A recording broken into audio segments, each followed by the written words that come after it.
I read my sister's diary. I now believe she's a monster. It started innocently enough.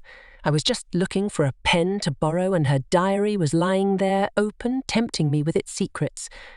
I couldn't resist the urge to peek inside. What harm could it do? But I flipped through the pages, my heart sank. The entries were like something out of a nightmare. Tales of darkness and despair, of secrets too terrible to speak aloud. My sister's words painted a chilling portrait of someone I barely recognized. She wrote about strange rituals she performed in the dead of night, about voices whispering to her from the shadows. She spoke of a hunger that consumed her, a hunger for something I couldn't bear to imagine. At first, I tried to dismiss it as the ramblings of an overactive imagination, but the more I read, the more I began to see the truth staring back at me from the pages. My sister wasn't just troubled.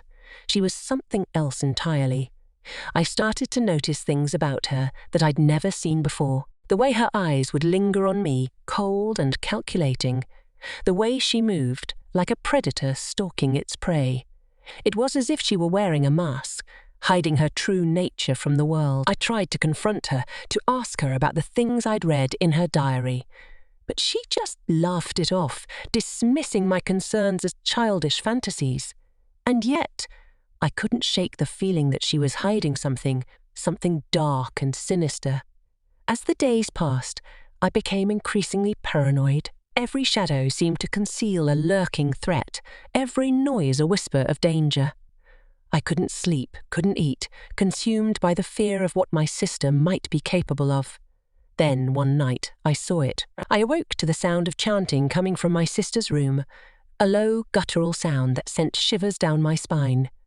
I crept to her door, my heart pounding in my chest, and peered inside. What I saw will haunt me for the rest of my days. My sister stood in the center of the room, surrounded by flickering candlelight, her eyes gleaming with a madness I could scarcely comprehend. And there, lying on the floor before her, was a creature of nightmares, all twisted limbs and gnashing teeth.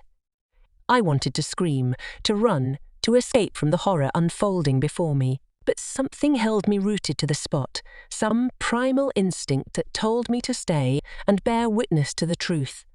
And then, as suddenly as it had begun, it was over. My sister turned and saw me standing there, her lips curling into a cruel smile, and in that moment, I knew beyond a shadow of a doubt that she was not human, not anymore. I fled from the room, from the house, from everything I had ever known. But no matter how far I run, I can never escape the memory of what I saw that night.